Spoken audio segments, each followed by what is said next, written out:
First of all, thank you for being here today. Thank you for your coverage of this team this year. I know it hasn't been the easiest. We appreciate you being here. Merci à tous d'être ici. Votre couverture de l'équipe cette année, ça n'a pas été l'année la plus facile, mais on apprécie votre temps ici. I got lots of time today, so that's the end of my opening statement, and I hope you ask a lot of good questions. I'm ready.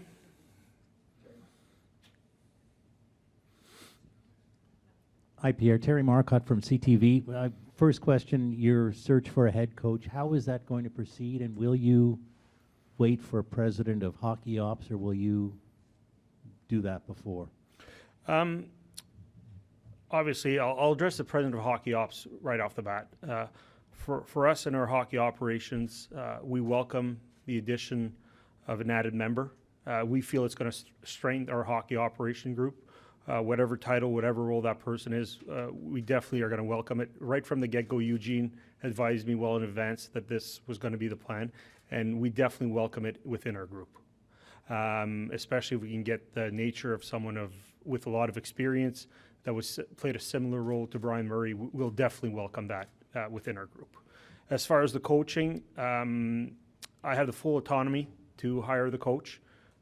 Whomever that might be. As you know very well, Mark Crawford is a candidate for our coaching position. And out of respect towards him and our coaching staff, we just felt that we wouldn't start that process until the season had ended. And starting as soon as in the next few days, we're going to start that process.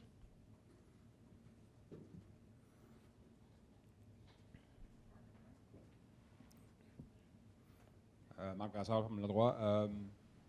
What are you going to be looking for in a head coach in this search this time? I think in this search for a head coach, it's going to be very important. It's going to be very important to find someone. We have a younger group of players, so obviously a good teacher. I think with being a younger group of players, we have more players that are closer that we would call millennials. We're not going to ask the coach if he knows what Fortnite is, but I think it's important to be able to relate to our players. I think at the same time, bring some kind of structure to our team that is needed, or a different type of structure that will allow us to have success and allow us to move this rebuild as quickly as possible. Bruce Garrett from Post Media. Pierre, do you know how many guys you want to talk to? As far as possible coaching candidates? Yeah. And go ahead, Bruce. I just had a second part to that. Mark Crawford said yesterday he would meet, that you guys were going to meet. Have you had that meeting, and where does kind of the current coaching staff stand? Okay. I'll answer the second part of the question first, Bruce. We had a meeting with our coaching staff today. Our hockey operations group had a meeting with our coaching staff today. A very good, productive meeting as far as how the season went, how it had ended, changes that were brought, how we look at our team moving forward. But it wasn't a formal interview. That'll come later on with Mark. Last time, it's no secret, we had a fairly long list to start off, and then we dwindle it down to, we had 9, I would say probably, interviews that were probably 4 to 5 hours, and some were more. I think this time, I don't know if we'll do 9, but I think we'll definitely have 5 to 6 candidates that we'll look at. Sorry. Go ahead, Bruce. One other thing. What were your impressions on the job that Mark did in the short period of time that he was behind the bench? I think that's a good question. I think Mark did a really good job. We're really happy with what he brought, but at the same time, I think we owe it to our fans, the organization, our players, to make sure that we hire the best available coach. But definitely, there are things that Mark did that I'm not going to get into details that we really liked. A few things that I think he can do better, but with his experience, so he definitely is going to be a candidate for us. Olivier Beauregard, que Géco Média. Vous n'avez parlé en anglais, l'entraîneur-chef, pour le processus pour l'embauche. De quelle façon vous allez travailler, dans quel sens? Puis est-ce que c'est important de l'avoir avant le repêchage cette saison? Oui, l'entraîneur va être très important et de l'avoir avant le repêchage, c'est notre date pour nous. Donc, au point de vue regardé, on va chercher quelqu'un qui peut grandir avec nos jeunes joueurs, avec nos joueurs actuels, quelqu'un qui peut être un bon communicateur, parce que je pense que c'est très important, quelqu'un qui peut leur apprendre c'est quoi être le meilleur joueur de hockey, développer leur potentiel au maximum et en même temps amener une bonne structure à l'équipe, une structure qui va nous apporter du succès. Wayne Scanlon with Sportsnet. How are you, Wayne? Pierre, I'm doing well. Can you tell us, or do you have a sense yet of how the hierarchy is going to work when the new president of Hockey Ops comes in? Is he going to be your boss? Is he someone like a sounding board for you, much like Brian was? Is he going to have a say in who the coach is, et cetera? Well, we don't know who that person will be. We don't know what title we'll have. So it's difficult for me to answer that for you, Wayne. But just I can tell you one thing from a personal side of things. And when I speak from our hockey operations staff, when I think about Peter McTavish, I think about Tim Pattison, I think about Jim Clark, our head pro scout, Trenton Mann, our head amateur scout, that we're excited that we're going to have someone that's going to come in and have experience and someone we can throw ideas at. And the one thing I've never really worried about is I've always been a big team player. Whether I was an assistant GM, a GM, a chief amateur scout, a director of player personnel, adding that extra voice, I think, is just going to make us a better organization. Pierre, Don Brennan from the Ottawa Sun and the Ottawa Citizen and Post Media, Ottawa. Have you had any indication at all from Chris Kelly if it's something that he wants to do is continue in the coaching profession? Listening to Mark Crawford, he's the brightest young coach this city has seen in a long time. And if you're making a change, there's the fear, I guess, of losing him because a new guy would want to bring in his own staff. You know, I got to tell you, we're very happy with the job Chris has done. I think his ability to relate to the players, I think the ability to use some of the same terms, some of the same terminology that he probably played under to talk to players how to do things is something that we really appreciated. For now, Chris is going to go back as soon as I think tomorrow back to Belleville and will continue his development. And if Mark is the coach, I'm sure he'll talk to Chris about staying on as an assistant coach. And whomever, if it's not Mark, if whomever that person is, I'm sure that person will talk to Chris also about if he wants to continue as a coach. We're going to be respectful to Chris Kelly. He's given so much to this organization. I think as a player, as a development coach, I can tell you we've seen between him and Sean Donovan the improvement in our prospects because they've been under the tutelage of these two gentlemen and under also with Troy Mann, that we're going to show him the respect, and whatever Chris wants to do in an organization, he knows he's got a job here.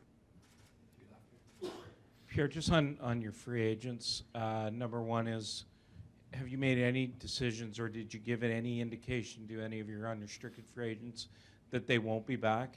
And the other thing is, will you sit down with Thomas Chabot on July 1 and talk contract? I'll start with the second part again, Bruce. I think we all know we don't need to minimize the importance of how Thomas Chabot is important to this organization and for this organization to move forward.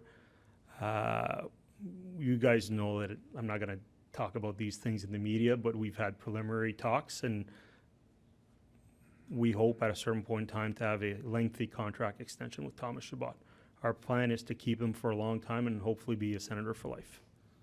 And the first part of your question was, what was so good about the exit interviews yesterday, and I don't want to get into specifics, is how this group, we might have been in 31st place, and there's nothing to be happy about that, but I think they all had each other's back. There was no infighting, no squabbling, and the indications are that a lot of these pending free agents would like to return. Obviously, they have to fit where we see them on our team, but the exit interviews were really positive and on multiple fronts yesterday. A lot of honesty, a lot of areas where players stepped up and said how we can get better, and I think we really appreciated that. And it was Peter and I that did the exit interviews with the players yesterday. Pierre, Jonathan Jobin de Radio-Canada. Je vais suivre Bruce avec une question en deux temps. Tu l'as dit d'entrée de jeu, ça n'a pas été une saison facile. Est-ce que tu peux nous ramener un peu comment ça s'est passé dans ta tête cette saison-là, quand tu as vu tout dérailler un petit peu?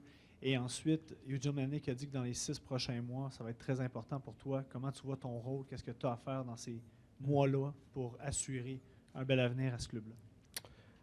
Oui, c'est une très bonne question, puis je peux même répéter en anglais par la suite. La première partie de la question, c'est où est-ce qu'on a vu l'équipe déraillé. J'utiliserai pas ce mot-là. Je dirais plus que je me sens aussi confortable que jamais dans notre transition de rebâtir l'équipe. Je suis très positif. Il y a eu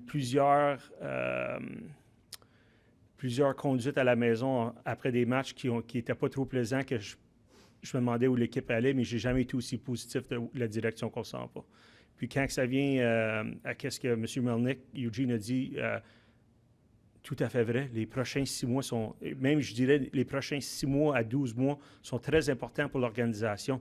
On va engager un nouveau entraîneur, on a le prochain repêchage, on a le camp de développement, le camp des recrues, une nouvelle saison qui commence où est-ce qu'on a passé à travers la première phase du rebâtiment et on s'en va dans la deuxième phase du rebâtiment. I can repeat that in English if you want to. The first part of the question is, the question in French was, where did I see this team get off the rails this year? And for us, I got to be as candid as I can be. Of course, there were long nights driving back to Orleans after we lost here, and there were some long nights on the road, and there's no way that I can't deny that. But we feel as good as we've ever felt. We feel we're ahead of where we were last year in this rebuild for the simple reason of the prospects we've acquired, the picks we've acquired, and more importantly, the young stars we have on our team. And no one cares more about this team than probably me. I'm from here. I grew up here. I love this place. And I want to see this team succeed. And I know with what we've done over the last 12 months, I know it's not the sexiest thing to see, but I know we've acquired so many good pieces and so many quality pieces with picks, prospects, the young superstars we have, that we're going to be a good team. And the second part of the question, Eugene said that in the next 6 months, I think it was, we have to get our act together, if I'm not mistaken. And I totally agree with that. The next 6 months, and I even put the next year, are pivotal to this organization. We have to hire the right coach for this rebuild to move it along as quickly as possible. We have an important draft coming up. We have a development camp that you're going to see as good of a group of prospects as we've ever seen. We're going to have a rookie camp where we're going to set, again, as last year we set the foundation, we're going to have good young players that are going to play in that. And then we have the start of our year. And we're not just in a rebuild. Now we're building. We're in phase 2 of the rebuild. The worst is behind us. And we feel, as a hockey group, really passionate about that. And I know there's been some tougher times, but we feel the good times are ahead. If I can say, like, next year we feel, and these are maybe bold statements, but last year I stood on this podium and I said, we have to be better, and we weren't better. Did we see progression? Yes, but we needed to see more progression. Next year, we need to start contending for the playoffs. 2 years from now, we need to be a playoff team. 3 years from now, we need to be a team that contends in the playoffs. And those are words from the general manager. It has to be like that.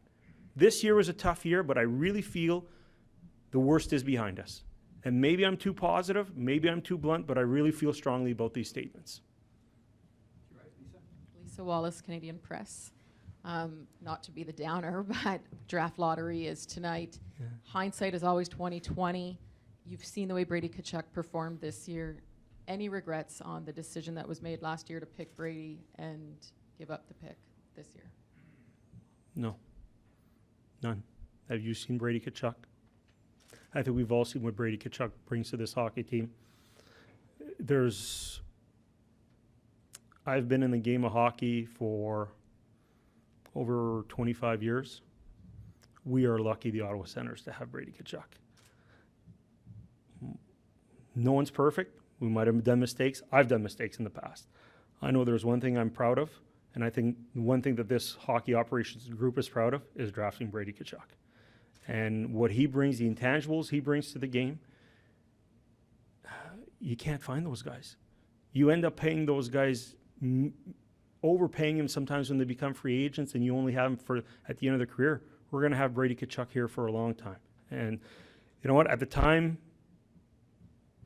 we were where we were, and now we are where we are, and we're looking forward, and we're very happy to have him here for a long time. Just a follow-up. Yeah, please, Lisa. has he surpassed your expectations in the way he's performed, not only on the ice, but the way he just has handled everything that's gone on this season? No, in a way, yes, but in a way, no. It's kind of like a catch-22 question. To me, people talk about, and I don't want to make it sound exaggerated, but to me, they are hockey royalty. They might be the hardest hockey royalty family in the world, but when you drafted a Tkachuk, he came in here and he did exactly what he was supposed to do. When some veterans left the team, he was a big part of taking the team on his shoulders. He's never going to change. He's going to bother the opposition. He's going to score goals. He's going to do everything in his power to help the Ottawa Senators win. And at the same time, you just look at his infectious personality, if that's a proper word, and just watching him flossing with that kid. Like, who does that? You know, he can relate to people. If you were at a Sen soiree, what he did when he grabbed the girl in a wheelchair and danced with her, like, who does that? Like, on top of being a great hockey player, I think we all wish that our sons or daughters were as well raised as Brady Tkachuk. And just last, will you watch the draft lottery tonight? My son has a practice. I'm not saying where. My son has a hockey practice from 7:30 to 9, so I'll follow it on my phone. Pierre, Cody Ceci a parlé hier qu'il y avait des discussions préliminaires pour la possibilité d'un contrat à long terme. Est-ce que vous êtes vraiment intéressé? Puis qu'est-ce qui fait que vous seriez intéressé de votre côté à le garder à long terme? C'est une bonne question, Marc. I'll answer it in English after, but Mark asked the question, so I'll answer in French. Pour nous, on aime bien ce que Cody Ceci apporte. Je pense que Cody Ceci, dans un bon rôle, à la bonne place, peut être un joueur de hockey qui peut nous aider à gagner. Comme j'ai dit auparavant, on a eu des discussions préliminaires avec son agent et je vais le laisser là. Mark asked about Cody Ceci, and we feel that Cody Ceci, slotted in the right spot, can be a very good NHL player. I think we've asked a lot of Cody Ceci. We probably asked him outside of his element. But when someone plays those hard minutes, starts in the defensive end and defensive end face-offs, you know, you don't see what else he brings. And with Cody, if we slot him in the right spot, he's someone that we'd like to keep around. And I won't go talk about the discussions, but on contract. But I think he's someone that always plays hurt. He's probably, in my time in Ottawa, except for Anton Volchenkov, have played with the most injuries. He's well respected in that room. Never complains about anything. And you know what? He's a great human being. So, and I think we can't just have 20 guys that are 22 or younger. Someone that can eat up minutes can always be effective.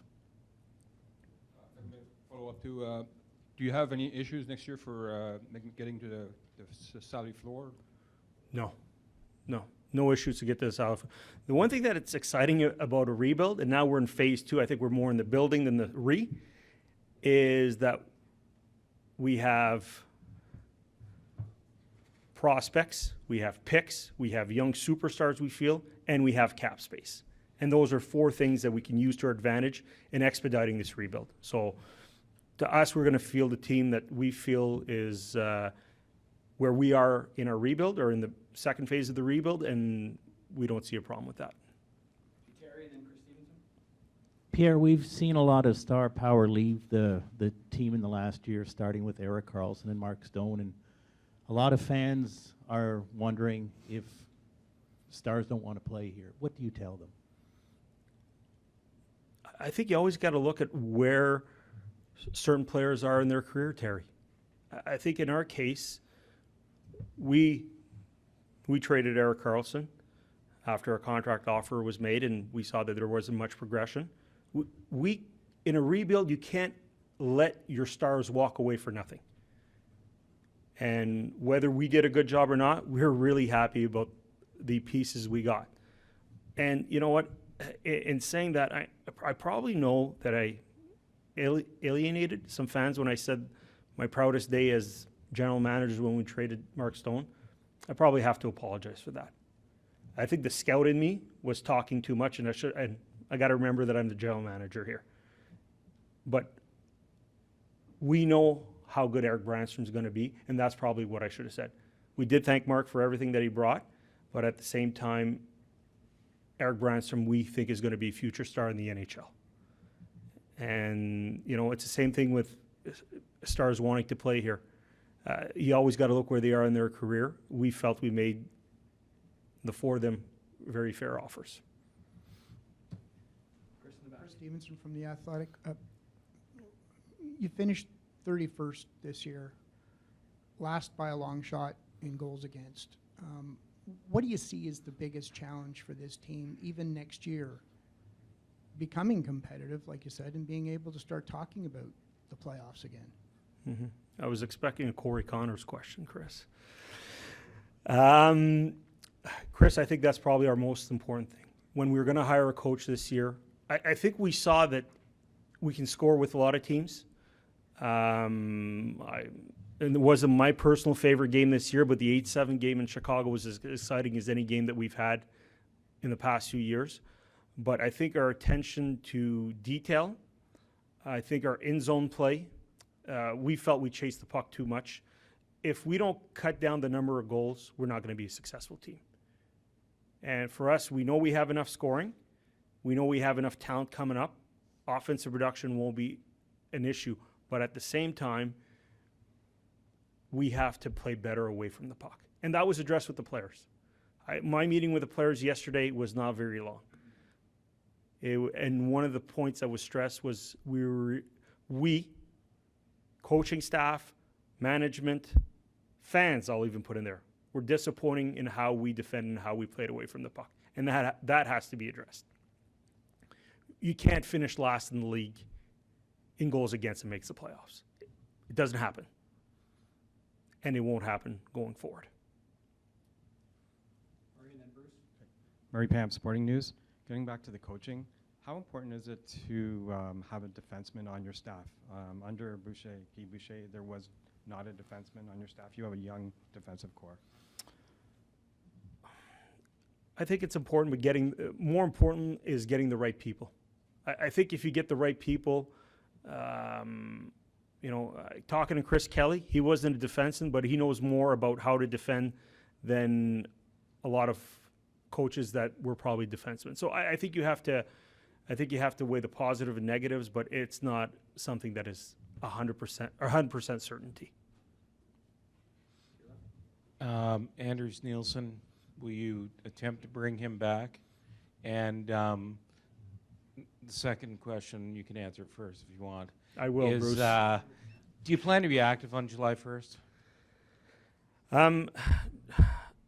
I think where we are in our rebuild, and I think we look at it as phase two, obviously we're not going to have 20 guys that are going to be 25 and under. We think internally we have a lot of good young prospects, a lot of good players that are close to stepping in. If we feel we need to add one veteran, we might look at it, but I don't expect us to be too busy on July 1st. And your first part of the question? Oh, Nielsen. We're going to sit down. Obviously, we sat down with the coaches. We're going to sit down with our scouting staff, which pro and amateur I feel are some of the best people in the game, and we're going to assess our situation. The one thing, Bruce, that I can tell you is that we saw it this year. You can never have too many good goalies. Just your thoughts on Anthony Duclair. And I mean, this is a kid, I'll still call him a kid, who, has bounced around a bit. Different comments have been made about him. But how would you analyze his performance here? And is this maybe someone you're interested in bringing back? I think all our RFAs and UFAs we're going to look at. We're going to look at it. We talked with our coaching staff today. We got their input. Our management group and our scouts are going to sit down together. I know I asked our scouting staff, especially pro, to be at a lot of our games after the trade deadline so they could really have a great input on the direction we're going to go in. But we were happy with Anthony's play. I think he showed that he can produce at the NHL level, but at the right time, we've got to make sure that there's a right fit here. Pierre, with all due respect, I think that you may have said those words last year about cutting down the goals against. Yeah. You may have said that it's not going to happen going forward. I mean, how do you do it, though? You've talked about that it's a must. We know it's a must, Pierre. Yeah. And at the same time, not that I don't like Mark Crawford. He's a very nice man. But how can you consider bringing Mark Crawford back when he's been part of the coaching staff that has led you to last place in goals against for 2 years? And if I'm not mistaken, he may have been in charge of the defense. Yes, he was in charge of defense. Definitely, as I said before, Don, Mark is a candidate. I think how the team plays, how the team's system structure, that comes a lot from the head coach, even though he has input from from his assistants. And we saw some changes under Mark that we did like. So at the same time, I think the changes that he brought were, whether they were little, and you can't do a lot in 18 games, we saw an improvement there. So for us, that was something. And whether it's Mark or or someone else that is our head coach next year, as much as communication is a priority, teaching is a priority, the defensive structure of this team will be the biggest priority in hiring their new coach. Excusez-moi encore une fois pour les besoins de la radio. Vous avez dit en anglais, vous avez parlé du 1er juillet. Je voulais juste savoir, vous vous positionnez quand même sur une équipe qui va rebâtir avec les jeunes, mais est-ce qu'on peut vous voir actifs, les Sénateurs d'Ottawa, le 1er juillet pour le marché des joueurs autonomes? Quand ça va venir au 1er juillet, on est une équipe qui est en train de rebâtir. Donc, pour nous, aller chercher 5 ou 6 agents libres, c'est pas quelque chose qu'on fait. Mais si on voit, ça va pas tout être des jeunes sur l'équipe l'année prochaine. Mais si on voit qu'on peut ajouter un vétéran qui peut aider notre croissance, c'est certain qu'on va le faire, mais je pense pas que je nous vois beaucoup actifs le 1er juillet.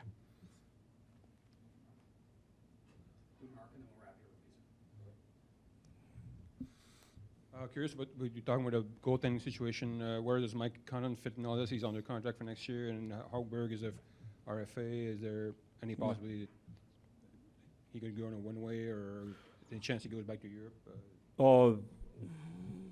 We'll talk with his agent after the end of the year when it comes to Hogberg. We're not gonna talk about that. He's had a great year. I think he's first or second in goals against average in the American League right now when it comes to Marcus Hogberg. Mike Condon is in Belleville right now. He's practicing with the team.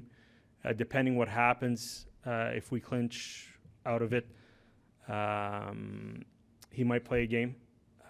But I know he's practicing hard and no pain and everything is good as far as his rehab. It took a little bit longer than we took, but we made sure to do it right. So he's under contract with us for next year, so he'll need a place to play.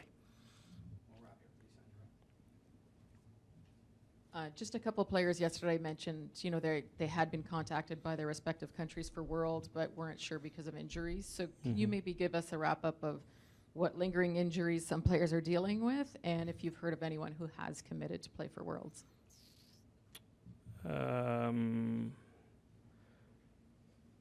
Injuries. We've got a few guys that have nagging injuries. A few guys not sure they could go. One player I'd rather it come from him than from us, but a pretty good defenseman on our team I think is going to commit to going to Canada. So you can read between the lines. Nothing too serious. I know Christian Jaros, I know the World Championship is in his hometown, but he's got a little something going on. Nothing serious, which, kind of like he couldn't finish a game, second last game. But as far as injuries, no surgeries everyone should be good when camp comes. But we've got some guys have nagging injuries, and pretty much everyone played at the end of the year, so they're not serious enough for surgery. So, but I know a few Swedes have been contacted. They contacted them instead of me, which I didn't really like. I know Christian Jaros will probably has been invited. A few Americans, Rudolph Balcers, if and when Belleville season ends, has also been invited. And once the first group of guys declines, then the second group goes back in. So, and we've got a lot of guys probably in that second group. So, and we always encourage our players to go to the World Championship. It's a good experience. You get to play meaningful hockey for a little bit longer, and I think it can just help in their progression as players. Thank you, merci. See you in the draft.